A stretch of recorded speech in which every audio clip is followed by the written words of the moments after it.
시청자 여러분 안녕하십니까? 정유진 변호사입니다. 오늘 이 시간에는 부모와 자녀 간의 증여, 상속 또는 대출이라든지 아니면은 매매 이런 식의 거래 형식이나 아니면은 이제 뭐 이렇게 주는 증여식의 형식을 하는 것이 법률적으로 어떤 문제가 있는지에 대해서 잠깐 살펴보고자 합니다. 과거에 그 상속법에 관해서 말씀드릴 때도 얘기를 드렸지만 흔히들 이제 나이 드신 부모님들이 이제 퇴직을 하시거나 뭐 여러 가지 이유 때문에 상속의 이유거나 에스테이트 플래닝 이유 때문에도 자녀들에게 이제 자신이 갖고 있는 재산을 갖다가 명의 변경을 해준다든지 아니면 그거를 좀 더 정당화하기 위해서 또 이렇게 매매 형식을 취한다든지 뭐 이런 경우가 있는데요. 상속의 경우야 뭐 똑부러지게 사람이 사망했을 때 벌어지는 것이고 사람이 살아있는 경우에는 아무래도 이제 증여 또 이제 대출의 형식을 띈다든지 아니면 매매 형식으로 어떤 식으로든 자식에게 뭔가 그 물건을 전달하고자 하는 경우가 발생하곤 합니다. 상속액이나 아니면은 이런 증여의 컨텍스트가 아니고 항상 상속법에서도 나오는 얘기지만 자녀에게 주는 것은 증여라 치더라도 이제 자녀가 잘 살아주면 좋은데 그렇지 않고 결혼 생활이 원만치 않아서 자녀가 디보스를 하는 경우, 이혼을 하는 경우에 본인이 주었던 어떤 재산이나 이런 것이 의도되지 않은 바대로 사용될 수 있는 가능성이 참 많기 때문에 이런 법률 문제가 빈번히 그 이혼 소송에서 생기곤 합니다. 누차 말씀드렸지만 증여라든지 상속의 경우에 이제 메리지 컨텍스트에서 봤을 때 결혼상에서 봤을 때는 어느 쪽이든 그 증여 상속을 받은 한쪽 배우자가 그 자기 부모로부터 받은 그 증여 상속분을 완전히 분리해서 그렇게 유지를 하고 관리를 하고 그런다면은 그것은 그 한 배우자의 그 개별 프로퍼리로 재산으로 될 수 있지만 만약에 이제 조금이라도 그 프로퍼리를 그 재산을 갖다가 유지하거나 아니면 뭐 세금을 내거나 하는데 다른 배우자 쪽에 그런 재산이 섞이거나 하는 경우에는 그 배우자가 나중에라도 이혼을 하게 되는 경우에 이제 이혼 선상에서 재산 분배의 어떤 대상이 되곤 합니다. 물론 이제 그게 빅 이슈가 되겠죠. 과연 이게 한쪽 배우자의 개인 프로퍼리로 볼 것이냐 아니면 두 배우자가 다 클레임을 할 수 있는 부부 공동의 프로퍼리가 될 것이냐. 가장 흔한 예가 이제 결혼을 하면서 집을 사게 되는데 이제 그 두 부부가 살게 되면 그게 이제 marital residence죠. 두 사람이 이제 생활을 하면서 자녀를 키우고 생활하는 marital residence가 되는데 일반적으로 어느 쪽으로 타이틀이 정해져 있다, 그 소유권이 있다 하더라도 거의 대부분의 경우 marital residence는 사실 이혼을 하게 되면은 그 소유권이 없는 배우자도 클레임을 할 수 있는 여지가 상당히 많습니다. 결혼을 하면서 이제 축복을 하기 위해서 두 커플을 축복하기 위해서 뭐 양쪽 배우자의 부모가 아주 공동으로 또 똑같은 어마운트를 주었다면 모르지만 뭐 경우에 따라서는 좀 경제력이 우월한 쪽 배우자의 부모님께서 다운 페이먼트라든지 아니면 상당히 모기지양 같은 것을 페이오프를 해준다든지 함으로써 그 자녀들의 결혼 생활에 도움을 주고 축복을 주고자 이런 경우가 참 많습니다. 잘 살면 좋은데 그렇지 않고 만약에 이제 서로 이혼을 하게 될 경우에는 바로 이런 다운 페이먼트라든지 부모로 받은 돈들이 과연 그것이 이제 부부 공동에게 주어진 어떤 증여로 볼 것이냐 아니면은 또 이제 한쪽 배우자 그게 이제 자기 부모에게서 받은 쪽에서는 단순히 빌려준 돈이었다, 차용된 돈이었다라고 주장하고 그것을 이제 프루브하기 위해서 싸우는 경우가 많죠. 그 차용된 돈이라고 하면 두 배우자가 공동으로 갚아야 될 의무가 있을 것입니다. 그러나 만약에 그게 두 배우자에게 공동으로 주어진 증여라고 생각된다면 그 자기 부모가 그 돈을 준 그 배우자의 경우에는 언럭키하게도 이게 자기만의 돈이라고 이렇게 주장할 수는 없을 겁니다. 왜냐하면 메리탈 레지던스 자체가 두 배우자가 생활을 영위하는 데 쓰이는 조인트 프로퍼티이기 때문이죠. 증여라고 하면 법적으로 봤을 때 그러면 이제 기프트, 증여라는 것은 뭐냐? 그랬을 때 법적으로 이제 일반적으로 뭐 주마다 다르기는 하겠지만 일단은 어떤 물건이든 돈이 됐던 아니면 이제 어떤 재산, 부동산이나 동산이 됐던 delivery 그거를 한쪽 어느 이제 주는 사람이 도너가 돈이 받는 사람에게 어떤 그 물건을 전달이 되어야 될 것이고 받는 사람이 acceptance 그것을 기프트로 accept하고 받아야 될 것입니다.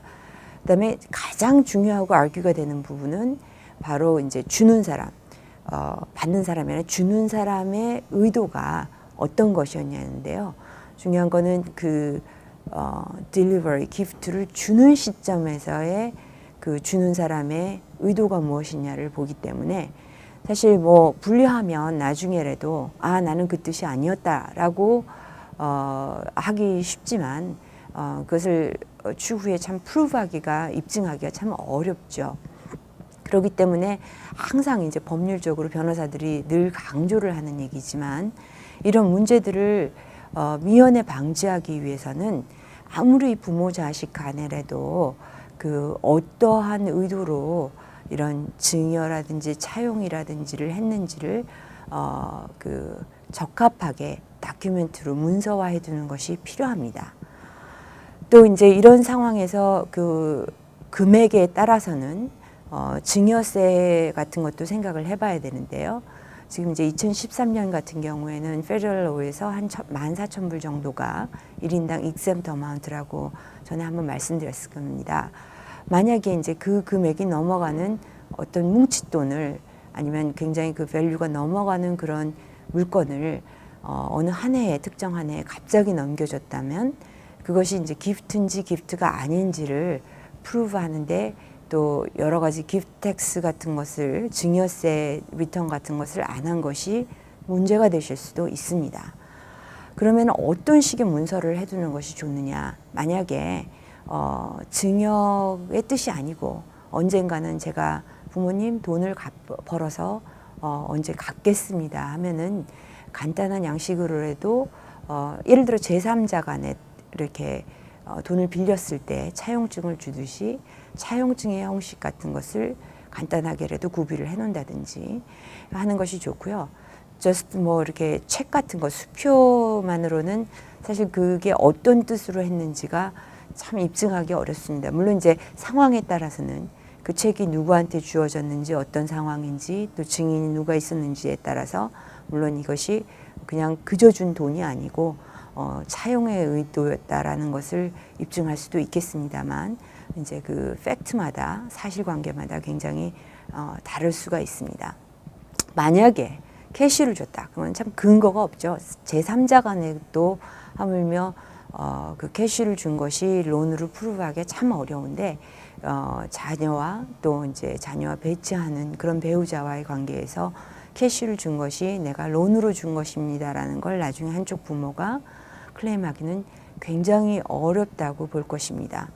만약에 이런 어떤 증여했던 돈들이 그 자녀가 아니라 somehow third party, 그러니까 제3자에게 그 주어졌다라면 maybe 그것은 이제 어떤 추후에 어떤 agreement에 의해서 차용의 형식으로 바뀌어졌다라고 주장할 수도 있을 것입니다. 그러나 이런 모든 것을 그때 가서 힘들게 주장하기보다는 미리 문서화하는 것이 참 바람직합니다.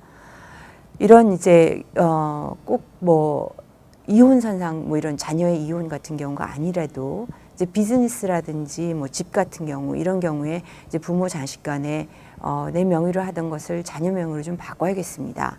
순수한 약간 증여 형식으로 이렇게 이름을 바꾸는 경우가 많은데요. 이제 가끔은 간혹 부모 자식 간에라도 정확하게 제3자의 거래처럼 정확한 세일즈 어그리먼트를 만들고 그렇게 하기를 원하시는 경우가 있습니다. 다만 문제가 되시는 건 이런 경우에 과연 그것이 페어한 밸류였는지, 페어 마켓 밸류였는지가 중요합니다. 만약에 본인이 부모님이 사셨을 때 10만 불짜리 비즈니스가 부모가 한 30만 불 정도로 밸류를 읽어 놓은 다음에 자녀에게 10만 불에 판다 그러면 적어도 그 차액분에 대한 20만 불의 밸류는 기프트로 간주된다고 볼 것입니다. 물론 이제 IRS나 국세청에서 이런 스몰 비즈니스들을 일일이 다 조사하지는 않죠. 그러나 이제 항상 누누이 말씀드리듯이 미국의 세법이라는 것은 우연치 않게 받은 사람이나 준 사람이나 뭐 개인이나 아니면 비즈니스 텍스 오딧이 걸릴 때 이런 문제들이 불거지게 되면 그때 또 불이익이 되실 수가 있습니다. 여러 번 얘기한 거지만은 이제 자기가 살고 있던 집을 그 과거에도 예를 들었듯이 뭐 시니어가 되시면 어르신들이 뭐 정부 베네핏을 받기 위해서라든지 아니면 또 비즈니스를 하시다가 채권자의 클레임 같은 것을 막기 위해서 자녀에게 그냥 명의만 변경하고 싶어요. 그냥 디드만 바꿔주세요. 이런 경우들이 참 많습니다. 누누이 말씀을 드리지만 그러니까 이것을 나중에 자기가 분리할 때는 기프트가 아니었다, 증여가 아니고 내가 그냥 명의만 바꿔놓은 것이었다. 이런 것이 반드시 석세스 할 수 없다라는 걸 전에 한번 예로 말씀을 드렸을 겁니다. 그러니까 타이틀만 바꾼다고 해서 어떤 모든 클레임이라든지 아니면 베네핏을 받는 거에 최선의 방법이 아니고 또 더더군다나 몰기지가 있는 경우에는 정확한 경우에 리파이낸싱 같은 것을 통해서 자녀가 프로퍼하게 그 부모의 빚을 떠안고 차액분에 대해서도 아까 말씀드린 것처럼 페어한 밸류를 내주어야지만 기프트라고 간주되지 않을 수 있을 겁니다. 잠깐 아까 말씀드렸듯이 비즈니스 선상의 경우에도 마찬가지입니다. 코퍼레이션을 해체하지 않은 채 그냥 그 어느 코퍼레이션의 주식을 그냥 100% 자녀에게 넘기는 경우도 있고 또 아니면은 자녀로 하여금 새로운 코퍼레이션을 세워서 그냥 재산만 넘기는 경우도 있는데요. 이런 경우에도 그 부모와 자식 간의 그런 특수관계 때문에 이것이 단순히 그냥 채권자의 클레임을 피하기 위해서인 거라고 한다면 경우에 따라서는 이러한 트랜스퍼 자체가 보이드, 그러니까 무효화될 수 있는 여지가 있습니다.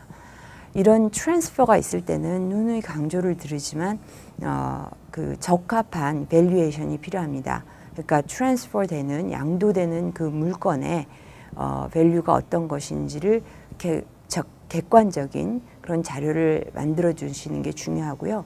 집의 경우에 어프레이저 같은 경우는 사실 한 500불 안짝이면은 어프레이저를 할 수가 있습니다. 그래서 어프레이저를 해두는 것이 나중에 IRS 오디트를 받으실 때도 좋고요.